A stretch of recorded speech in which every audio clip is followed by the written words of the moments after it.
అనన్య వాళ్ళ పెద్దమ్మ అన్నం తింటూ ఉంటే ఆవిడ తినేది చూడలేక వీళ్ళిద్దరూ చాలా కష్టపడుతూ ఉంటారు. "ఏమ్మా! అన్నం తింటే కొంచెం డీసెంట్‌గా తినాలి కదా! ఇలా ఎవరైనా తింటారా? మాకు కడుపుల్లో తిప్పేతట్లు తింటున్నావేంటి?" అని ఆనంద్ అంటే, "చూడనన్య, మీ పెద్దమ్మకి అన్నం పెడితే పెట్టావు కానీ కొంచెం డీసెంట్‌గా తినమని చెప్పు" అని మాకు నచ్చటం లేదు అని లీలావతి కూడా చెప్తుంది. ఆనంద, లీలావతి అక్కడి నుంచి వెళ్ళిపోతారు. "ఏంటి వాళ్ళు అన్నదానికి నువ్వు ఫీల్ అయిపోయావా? వెళ్ళిపోతావా?" అని అనన్య అంటే, "నేనెందుకు వెళ్తాను? అయినా కూడా ఇంతకంటే డీసెంట్‌గా ఇంకెక్కడైనా తింటారా? సరేలే, వీళ్ళకి మరీ ఆశ ఎక్కువగా ఉంది. నువ్వు పొయ్యి పొయ్యి రసం పొయ్యి, ఇది నా కూతురి ఇల్లు. నేనెందుకు వెళ్తాను ఇక్కడి నుంచి" అని మళ్ళీ కాంచన తింటూ ఉంటుంది.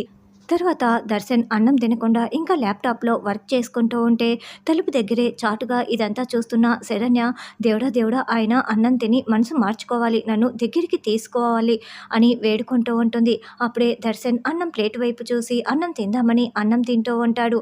అలా అన్నం తింటున్న దర్శన్కి ఉన్నట్లుండి పొరమాలి దగ్గుతూ ఉంటాడు. శరణ్య పరిగెత్తుకుంటూ వచ్చి వాటర్ ఇచ్చి దర్శన్ తలపై కొడుతూ ఉంటుంది. అయితే దర్శన్ శరణ్య వైపు కోపగించుకోకుండా చాలా ప్రేమగా చూస్తూ అన్నం తినేస్తూ ఉంటాడు. దాంతో శరణ్య చాలా చాలా సంతోషపడుతూ ఉంటుంది. తర్వాత దర్శన్ అన్నం తినటం పూర్తయిపోయి చెయ్యి కడుక్కొని వస్తాడు. చెయ్యి ఎక్కడ తుడుచుకోవాలి అని టవల్ కోసం వెతుకుతూ ఉంటే అప్పుడే శరణ్య తన చీర కొంగుని అందిస్తుంది.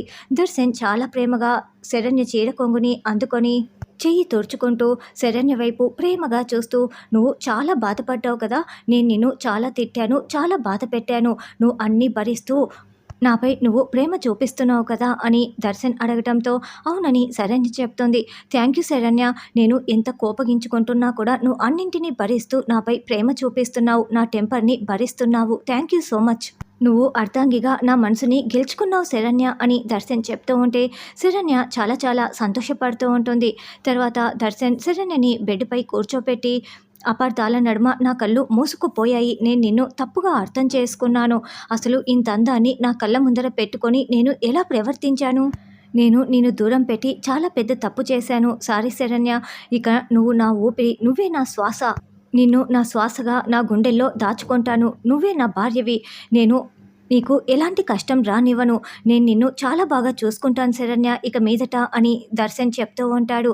అలా దర్శన్ శరణ్య చేతులు పట్టుకొని మాట్లాడుతూ ఉంటే శరణ్య చాలా చాలా సంతోషపడుతూ, "ఏమండి, నేను ఈ క్షణాన్ని నమ్మలేకపోతున్నానండి" అని శరణ్య అంటే, "అందుకే నీకు నమ్మకం వచ్చేలాగా నేను ఈ వారం మొత్తం కూడా నీతోనే స్పెండ్ చేస్తాను" అని దర్శన్ చెప్తారు. "మరి షాప్‌కి" అని శరణ్య అంటే, "నేను 1 వీక్ తర్వాతే షాప్‌కి వెళ్తాను. అంతవరకు నేను నీతోనే స్పెండ్ చేస్తాను. నిన్ను నా కళ్ళల్లో పెట్టుకొని చూసుకుంటాను" అని దర్శన్ చెప్తూ ఉంటే శరణ్య చాలా సంతోషపడుతూ ఉంటుంది. ఇక దర్శన్ శరణ్యకి ముద్దు పెడుతూ దగ్గరవుతున్నట్లు శరణ్య ఇదంతా కూడా ఊహించుకొని ఒక్కసారిగా ఉలిక్కిపడి చుట్టూ చూసుకుంటుంది. అప్పుడు దర్శన్ అన్నం తింటూ ఉంటాడు. "ఏంటి ఇదంతా నా కల? నేను ఊహించుకున్నానా దేవుడా? ఇదే నిజమయ్యేలా చూడు దేవుడా" అని శరణ్య అనుకుంటూ ఉంటుంది. దర్శన్ అన్నం తినేసి చేయి కడుక్కున్న వెంటనే శరణ్య దర్శన్ ముందు వచ్చి నిలబడి ఉంటుంది.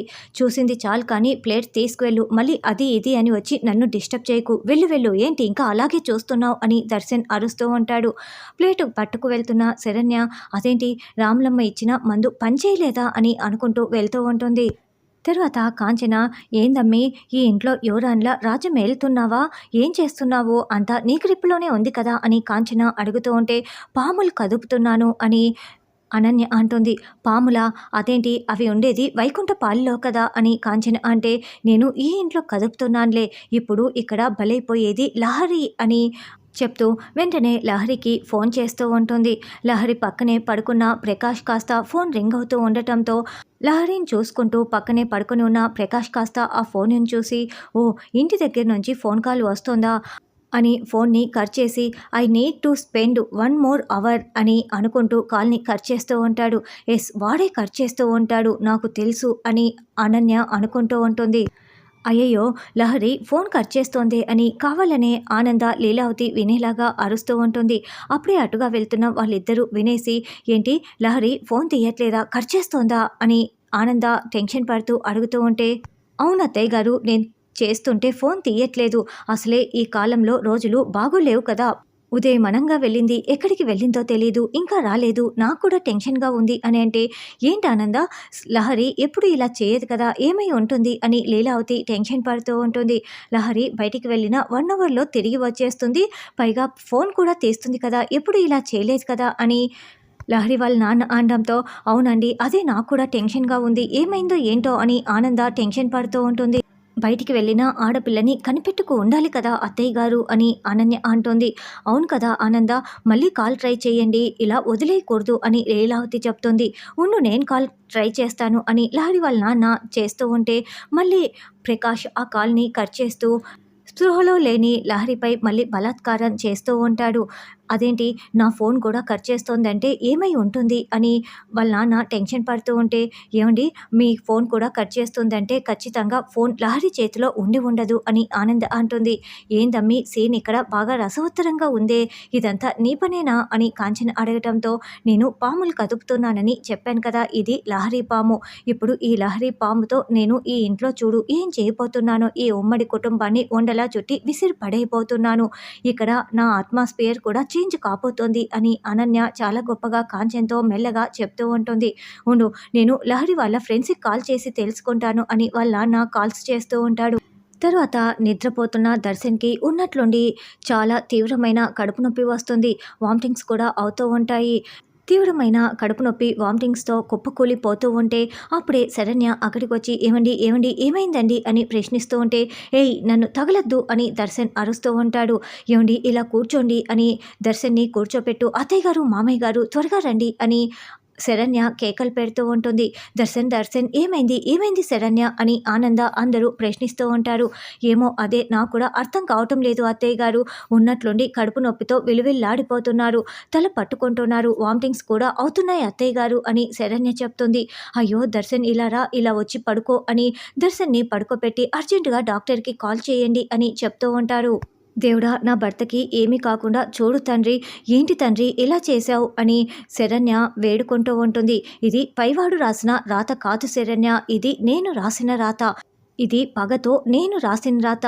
ఏంటి కొడుకుని చూసి విలువిల్లాడిపోతున్నావా? చాలా బాధగా ఉందా ఆనంద?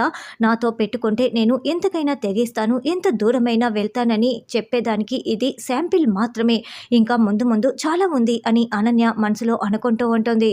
దర్శన్ పూర్తిగా స్పృహ కోల్పోయి ఉండటంతో దర్శన్ కళ్ళు తెరు అని ఆనంద ఏడుస్తూ ఉంటుంది.